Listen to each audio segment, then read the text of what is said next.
എല്ലാവർക്കും നമസ്കാരം. ഞങ്ങളുടെ പുതിയൊരു വീഡിയോയിലേക്ക് സ്വാഗതം. ഞങ്ങൾ ഇന്ന് നോർത്തേൺ അയർലൻഡിലെ സെക്കൻഡ് ഡേ ആണ്. ഇന്ന് നമ്മൾ എവിടേക്കാണ് പോകുന്നത്? നമ്മളിന്ന് പോകുന്ന പ്രധാന സ്ഥലങ്ങൾ കാരിക്കറീഡ്, മുഷൻടൻ ടെമ്പിൾ, ഡാർക്ക് ഹെഡ്ജസ്, അവിടെ ഗെയിം ഓഫ് ത്രോൺസ് ഷൂട്ട് ചെയ്ത സ്ഥലമാണ്. പിന്നെ വേറെ കുറെ ഡെസ്റ്റിനേഷൻസ് ഉണ്ട്. പിന്നെ ജയന്റ്സ് കോസ്വേ. അപ്പൊ ഇത്രയും സ്ഥലമാണ് നമ്മൾ പ്ലാൻ ചെയ്തേക്കുന്നത്. പിന്നെ ഞങ്ങൾ ഈ വീടിന്റെ ഫ്രണ്ട് വശമൊക്കെ ഒന്ന് കാണിച്ചു തരാം കേട്ടോ. അടിപൊളിയാണ്. ഇതാണ് കേട്ടോ നമ്മുടെ വീടിന്റെ ഫ്രണ്ടിൽ ഇറങ്ങിയാലുള്ള ഒരു വ്യൂ. മെയിൻ റോഡ്, അതിന്റെ തൊട്ടപ്പുറത്തെ പശുക്കളൊക്കെ നിൽക്കുന്നുണ്ടോ. എന്നാ പരിപാടി? ഇനിയൊന്നും എടുത്തു വെക്കാനില്ലല്ലോ, ചുമ്മാ തോണ്ടി തോണ്ടി കാണിക്കുവാണേ. അത് നമ്മൾ പുറത്തെടുത്തില്ലല്ലോ. ഇന്ന് നമ്മള് അടുത്ത ദിവസത്തേനുള്ള ട്രിപ്പിനുള്ളതെല്ലാം സെറ്റ്, എല്ലാരും റെഡിയായി. സുജിത്തിന്റെ ടീഷർട്ട് നല്ല രസമുണ്ട്. സുജിത്തെ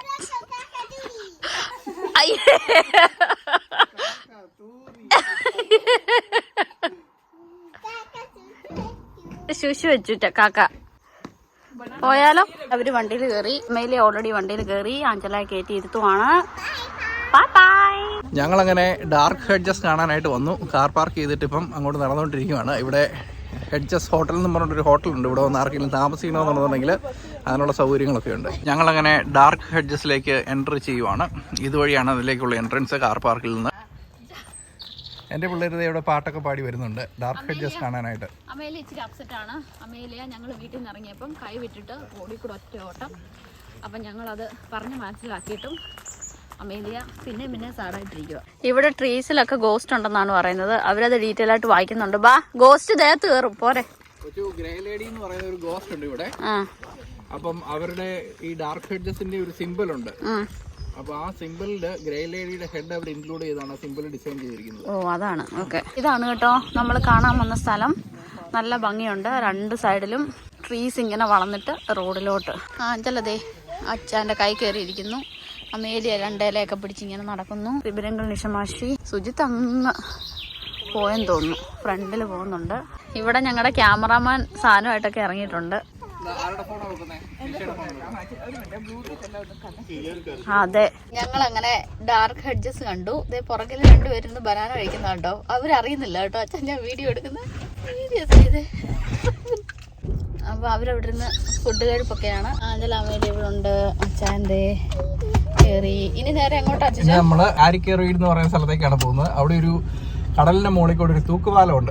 അതുവഴി കയറാം. ആരൊക്കെ കയറുമെന്ന് കണ്ടറിയാം. ഞങ്ങൾ അങ്ങനെ ഞങ്ങളുടെ അടുത്ത ഡെസ്റ്റിനേഷൻ എത്തി കേട്ടോ. കാരിക്കറീഡ്, അവിടെയാണ് നമ്മൾ എത്തിയേക്കുന്നത്. ഇനി നമ്മൾ ഒരു ബ്രിഡ്ജിൽ പോകും. അത് സിയുടെ മുകളിൽ കൂടെയാണ് കേട്ടോ. അപ്പോൾ നമ്മൾ ടിക്കറ്റ് ഒക്കെ എടുത്തിട്ടുണ്ട്. അപ്പോൾ ഞങ്ങൾ എത്തി. പിള്ളേരെ വാഷ്റൂമിലൊക്കെ ഒന്ന് കൊണ്ടുപോയി. അച്ഛനൊന്ന് വണ്ടി പാർക്ക് ചെയ്യാൻ പോയതാണ്. അപ്പോൾ ഇനിയിപ്പം നമ്മൾ അങ്ങോട്ട് പോവാണ്. എല്ലാവരും ഇവിടെ ഇരിക്കുവാണ്, റെസ്റ്റ് എടുക്കുവാണ് എല്ലാവരും. അച്ഛനാണെങ്കിൽ അവിടെ നടന്നു വരുന്നു. ഹാഫ് സ്ലീവ് ജാക്കറ്റ് ആയിരുന്നു ഇട്ടിരുന്നത്, അതൊക്കെ മാറ്റി ഫുൾ സ്ലീവ് ജാക്കറ്റൊക്കെ ഇട്ടിട്ട് വരുന്നുണ്ട്. നമ്മളങ്ങനെ കാരിക്കറീഡിൽ സീ സൈഡിൽ കൂടെ വാക്ക് ചെയ്ത് പോവാണ്.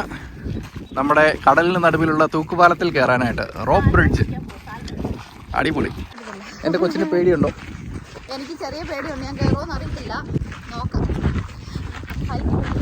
ഞാൻ മുറുക്കം പിടിച്ചെടുത്തോണ്ട് പോയാലോ? എനിക്ക് അറിയില്ല. ഞാൻ വരത്തില്ലേ, നിങ്ങൾ പോയിട്ട് വരിക. ഇവരിവിടെ ഭയങ്കര ഹിസ്റ്ററിയും ജോഗ്രഫിയും എല്ലാം വായിച്ചുകൊണ്ടിരിക്കുകയാണ് ഗൈസ്. എന്നിട്ടേ ബ്രിഡ്ജിലെത്തത്തുള്ളൂ തോന്നുന്നു. ഇവിടുന്ന് ഒരു വ്യൂ പോയിന്റ് ഉണ്ടായിരുന്നു കേട്ടോ. 1 പൗണ്ട് ഉണ്ട് അവിടെ. ഒരു പൗണ്ട് ഇട്ടാലേ നമുക്ക് കാണാൻ പറ്റത്തുള്ളൂ. അതുകൊണ്ട് നമ്മൾ നോക്കുന്നില്ല. ഇവരിവിടുത്തെ വ്യൂ എല്ലാം കണ്ടോണ്ട് നിൽക്കുവാണ്. ബ്യൂട്ടിഫുൾ വ്യൂ ആണ്. അതെ, നിങ്ങൾക്ക് ബ്രിഡ്ജ് കാണാൻ പറ്റുമോന്ന് അറിയത്തില്ല. ഇതേ ആൾക്കാരൊക്കെ അതുവഴി നടക്കുന്നുണ്ട്. പാവൻ്റെ ഹസ് നല്ല കയറ്റമാണ് ഗൈസ്. ഈ ആഞ്ചല നടക്കുന്നില്ല. ബുക്കി കൊണ്ടുവരായിരുന്നു, പക്ഷെ എന്നാലും നമ്മൾ ബുക്കി 3/4 ഭാഗം വെച്ചിട്ട് പോകണം. ഞങ്ങൾ എടുത്തില്ല. അമേലി ഇങ്ങെത്തി. മാഷറബനങ്ങൾ പതുക്കെ കടന്ന് വരുന്നേ ഉള്ളൂ. അച്ചായൻ എവിടെ ഇരുന്നു? ഈ മുന്നിൽ കാണുന്നതാണ് ബ്രിഡ്ജിലേക്കുള്ള എൻട്രൻസ്. അവരെ അവിടെ ടിക്കറ്റ് ചെക്ക് ചെയ്തിട്ടാണ് കയറ്റി വിടുന്നത്. ഇത്രയും പേര് ഇവിടെ ക്യൂ നിൽക്കുവാണ്. കൊച്ചു ആഞ്ചലായും കൂടെ പതുക്കെ സ്റ്റെപ്പൊക്കെ ഇറങ്ങി അങ്ങോട്ട് പോവുകയാണ്. നമ്മൾ ഏകദേശം എത്തി. ഏകദേശം 1 കിലോമീറ്റർ വെച്ച് നടന്നിട്ടാണ് ഇങ്ങോട്ട് എത്തിയത്. പിന്നെ ഇപ്പം നമുക്ക് ബ്രിഡ്ജിൽ കയറിയിട്ട് കാഴ്ചകളൊക്കെ കാണാം. ഞങ്ങളങ്ങനെ ബ്രിഡ്ജിനോട് അടുത്തുകൊണ്ടിരിക്കുന്നു. ക്യൂ കുറഞ്ഞു വരുന്നു. നമ്മൾ മുന്നോട്ട് നീങ്ങുവാണ്. ഈ താഴെ കാണുന്നതാണ് ബ്രിഡ്ജ്. അതിലൂടെ ആളുകൾ കടന്നു പോകുന്നവർ ഫോട്ടോയും വീഡിയോ ഒക്കെ എടുത്താണ് പോകുന്നത്. ഇതുകൊണ്ട് ഇവിടെ രണ്ടുപേര് ഞങ്ങൾ താഴെ ജെറ്റ്സ്കി ഒക്കെ ആയിട്ട് വന്നിട്ട് ഫോട്ടോ ഒക്കെ എടുക്കുന്നു. വെള്ളത്തിലൊക്കെ ഇറങ്ങി ഭയങ്കര പരിപാടി. താഴെ നല്ല തിരയൊക്കെ അടിക്കുന്നുണ്ട്. ഈ കുത്തനെയുള്ള സ്റ്റെപ്പ് ഇറങ്ങി ഈ റോപ്പ് ബ്രിഡ്ജിലൂടെ നമ്മൾ അപ്പുറത്തേക്ക് കടക്കും. പണ്ട് കാലങ്ങളിൽ ഇവിടെയുള്ള ആളുകളുണ്ടല്ലോ, സാൽമൺ ഫിഷിങ്ങിന് പോകാൻ വേണ്ടിയിട്ട് ഇവിടെ വന്നിട്ട് ശരിക്കും പറഞ്ഞാൽ ഒറ്റ കയർ മാത്രമുള്ള ഒരു തൂക്കുപാലമായിരുന്നു എന്നാണ് പറയുന്നത്. അപ്പോൾ അവർ ആ പാലത്തിലൂടെ കയറി അപ്പുറത്ത് കടന്നായിരുന്നു ഫിഷിങ്ങിന് പോയിക്കൊണ്ടിരുന്നത്. അത് പിന്നീട് ടൂറിസ്റ്റ് പ്ലേസ് ആയിട്ട് മാറിയപ്പോൾ ഇത്തരത്തിലുള്ള ഒരു നല്ലൊരു ബ്രിഡ്ജ് അവരുണ്ടാക്കിയതാണ്.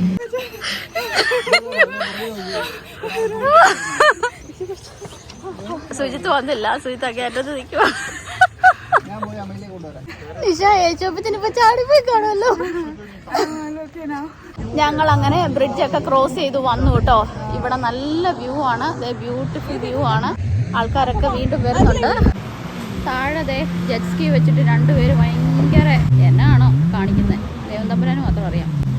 കുറേ ബേർഡ്സ് ഇങ്ങനെ പറന്ന് നടക്കുന്നുണ്ട് കേട്ടോ ഇതുവഴിയെല്ലാം.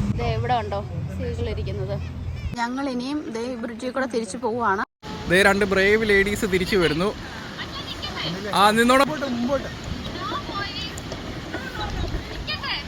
ഞങ്ങൾ എല്ലായിടത്തും നടന്ന് തിരിച്ചു വന്നു. അമേലിയ ഭയങ്കരമായിട്ട് ബ്രിഡ്ജ് ഇളക്കുന്നുണ്ടായിരുന്നല്ലേ? അതെ, ആഞ്ചലായും ഒക്കെ ആയിരുന്നു.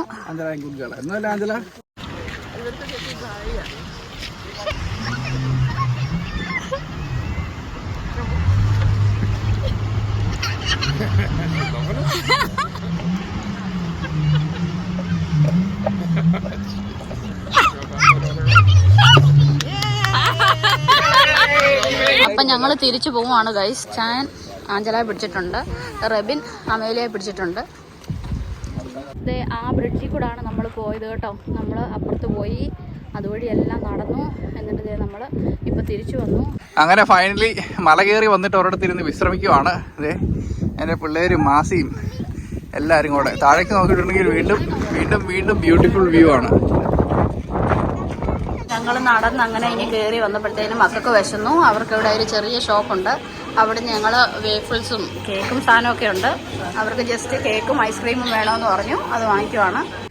എൻ്റെ ഗേൾസ് ഇവിടെ ഐസ്ക്രീമും വേഫിൾസും കഴിക്കുവാണ്. നിഷമാഷി കേക്ക് വാങ്ങിച്ചു, റബിനങ്കിൾ ഐസ്ക്രീം. ഞങ്ങളങ്ങനെ ബ്രിഡ്ജെല്ലാം കയറി ഒരു ബ്രേക്ക് എടുത്തു. എല്ലാവരും സ്നാക്സ് പോലൊക്കെ കഴിച്ചു അല്ലേ. അപ്പം നമ്മളിനി ഇവിടുന്ന് അടുത്ത ഡെസ്റ്റിനേഷൻ. അങ്ങനെ ഇവിടുത്തെ പരിപാടിയെല്ലാം കഴിഞ്ഞു. ഇനി നമ്മൾ ജയൻസ് കോസ്വേയിലേക്ക് പോവാണ്. അവരിപ്പോ മാപ്പും റൂട്ടൊക്കെ നോക്കിക്കൊണ്ടിരിക്കുവാണ്. അങ്ങനെ ഞങ്ങൾ അടുത്ത ഡെസ്റ്റിനേഷനിലെത്തി ഗൈസ്. നമ്മൾ ഇപ്പോൾ ജയൻസ് കോസ്വേ അല്ലേ ചാ? അവിടെ ഞങ്ങൾ ബുക്ക് എടുത്തു കേട്ടോ. കാരണം മറ്റേടത്ത് ഞങ്ങൾ കുറേ ആഞ്ചല എടുത്തുകൊണ്ട് കിടന്നു. അതുകൊണ്ട് ഞങ്ങൾ മടുത്തു. അപ്പം വിചാരിച്ചു ബുക്ക് എടുക്കാമെന്ന്. പിന്നെ ഇവിടെ കുറേ നടക്കാനുള്ളത്. അപ്പം നല്ല നല്ല വ്യൂസ് കണ്ടാൽ ഞങ്ങൾ വീഡിയോ എടുക്കാം. നമ്മൾ ജയന്റ് കോസ്വേയുടെ എൻട്രൻസിൽ വന്നിരിക്കുകയാണ്. ഇത് യുനെസ്കോ അംഗീകരിച്ച ഒരു വേൾഡ് ഹെറിറ്റേജ് സൈറ്റ് ആണ് കേട്ടോ. ഇവിടെ ഒരു ഇലക്ട്രിക് ബസ് സർവീസ് ഉണ്ട്. ഡിസേബിൾഡ് ആയിട്ടുള്ളവർക്കോ അല്ലെങ്കിൽ എന്തെങ്കിലും വയ്യാത്ത ആളുകളൊക്കെ ആണെന്നുണ്ടെന്നുണ്ടെങ്കിൽ ആ ബസ്സിന് കയറി പോകാൻ പറ്റും. ഈ ബസ് പോകുന്ന റൂട്ടിലെല്ലാം നമ്മൾ നടന്ന് താഴെ പോയിട്ടാണ് താഴെയുള്ള ജയൻസ് കോസ്വേ കാണാൻ പോകുന്നത്. എൻ്റെ ടൂറിസ്റ്റുകളെല്ലാം മോളിൽ നിന്ന് നടന്നു വരുന്നത് കണ്ടോ?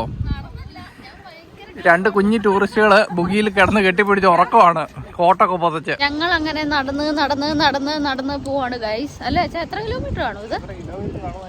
എന്തായാലും ഒരു 3-4 കിലോമീറ്റർ നടക്കാനുണ്ടായിരിക്കും. അതെ, 3 കിലോമീറ്റർ കാണുമായിരിക്കും. ഞങ്ങൾ കുറേ നടന്ന് ഈ പോന്നു. നിഷയും പ്രഭിനും പുറേ വരുന്നുണ്ട്. സുജിത്ത് വരുന്നില്ല എന്ന് പറഞ്ഞു. സുജിത്ത് എവിടെയോ റെസ്റ്റ് എടുക്കുവാണ്. നമ്മൾ ഓൾമോസ്റ്റ് എത്താറായി.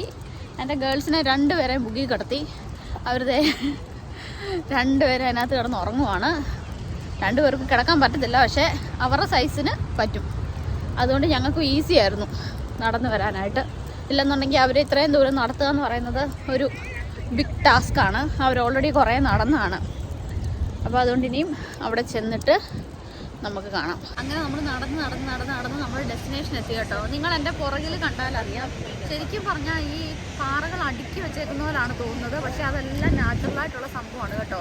പിന്നെ അവിടെയാണെന്നുണ്ടെങ്കിൽ നമ്മുടെ നാട്ടിലെ ഈ കട്ടയില്ലേ, അതിൻ്റെ കട്ട നീളത്തിലുള്ള കട്ട പോലെയൊക്കെ ഇങ്ങനെ അടുക്കി വെച്ചേക്കുന്ന പോലാണ് തോന്നുന്നത്. പക്ഷേ കാണാൻ നല്ല ബ്യൂട്ടിഫുൾ ആണ് കേട്ടോ. കുറച്ച് വെയിലൊക്കെ ഉണ്ടായിരുന്നുണ്ടെങ്കിൽ ഒന്നും കൂടെ ബ്യൂട്ടിഫുൾ ആയാലേ.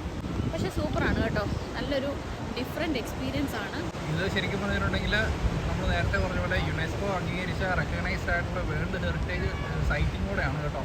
അപ്പോൾ അതിൻ്റേതായൊരു സിഗ്നിഫിക്കൻസും പ്രാധാന്യമുണ്ട്. നല്ല ബ്യൂട്ടിഫുൾ ആണ്. ഇപ്പോൾ ഈവനിങ് ആയതുകൊണ്ടാണ് ഇച്ചിരി ഡാർക്ക് ആയിട്ടിരിക്കുന്നത്. വെയിലൊക്കെ ഉണ്ടായിരുന്നുണ്ടെങ്കിൽ ഒരുപാട് അടിപൊളിയാണ് കേട്ടോ. പക്ഷേ നല്ല രസമുണ്ട് കേട്ടോ. എനിക്ക് ഒരുപാട് ഇഷ്ടപ്പെട്ടു. ഈ നടപ്പ് വെറുത്തായിരുന്നു അല്ലേ കൊച്ചു? അതെ. കുറേ നടന്നെങ്കിലും നമ്മൾ വന്നെത്തിയത് നല്ലൊരു സ്ഥലത്താണ്. ചെറുതായിട്ട് മഴ ചാറുന്നുണ്ട്. ഒരാളതിൻ്റെ മുകളിൽ പോയായിരുന്നു. മുകളിൽ പോയിട്ട് ഇപ്പോൾ താഴേക്ക് ഇറങ്ങിക്കൊണ്ടിരിക്കുവാണ്. നല്ല രസമുണ്ട് ഇവിടുത്തെ കല്ലുകളൊക്കെ ഇങ്ങനെ കിടക്കുന്നത് കാണാനായിട്ട്. അത് മാത്രമല്ല അതിൻ്റെ ആ ഒരു ഷേപ്പും ഫോർമേഷനും ഒക്കെ നമുക്ക് വളരെ ഈസി ആയിട്ട് അതിൻ്റെ മുകളിലേക്ക് കയറി പോകാൻ സാധിക്കുന്ന രീതിയിലാണ് ഇത് കിടക്കുന്നത്. ഇഷ്ടപ്പെട്ടോ കൊച്ചൂസ്? ഈ സ്റ്റോൺ കറക്റ്റായിട്ട് നിങ്ങളെ കാണിക്കാൻ വേണ്ടിയിട്ടാണ് ഞങ്ങൾ ഇവിടെ വന്നത്. ഇത് കണ്ടോ, ഇങ്ങനെ അടുക്കി വെച്ചേക്കുന്നത് പോലാണ്. ഇത് കണ്ട ആർട്ടിഫിഷ്യൽ ആണെന്ന് തോന്നും, പക്ഷെ ആർട്ടിഫിഷ്യൽ അല്ല. ഭയങ്കര നാച്ചുറൽ ആയിട്ടുള്ള സംഭവമാണ്. ഭയങ്കര ബ്യൂട്ടിഫുള്ളാണ് കേട്ടോ. ഇതിന്റെ മുകളിൽ തൊട്ട് നോക്കിയിട്ടുണ്ടെന്നുണ്ടെങ്കിൽ നമ്മുടെ നാട്ടിൽ ഇങ്ങനെ കട്ട അടുക്കി വെച്ചേക്കുന്നത് പോലാണ്. പക്ഷെ ഇത് ആരും അടുക്കി വെച്ചേക്കുന്നൊന്നും അല്ല. ഇത് നാച്ചുറലായിട്ട് ഇങ്ങനെയാണ്. അത് കാണാനായിട്ടാണ് നമ്മൾ വന്നത്. ഇത് ശരിക്കും കിലോമീറ്ററുകളോളം ഇത്രയും ഈ ഒരു സ്ട്രക്ചറും ഈ ഒരു ഫോർമേഷനും ആണല്ലേ കൊച്ചു ഈ കോസ്റ്റൽ ലൈനിൽ. ഒരു ശില്പിയുടെ കരവിരുത് പതിഞ്ഞ പോലെയാണ് ശരിക്കും ഈ തീരം മുഴുവൻ. എന്നാ പെർഫെക്റ്റ് അല്ലേ കൊച്ചു?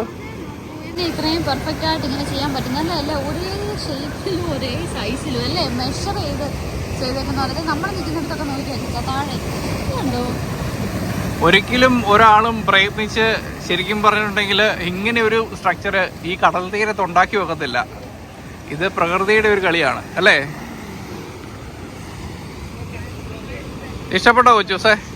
അടിപൊളിയാ, ഒരു അത്ഭുതം പോലെ അല്ലേ?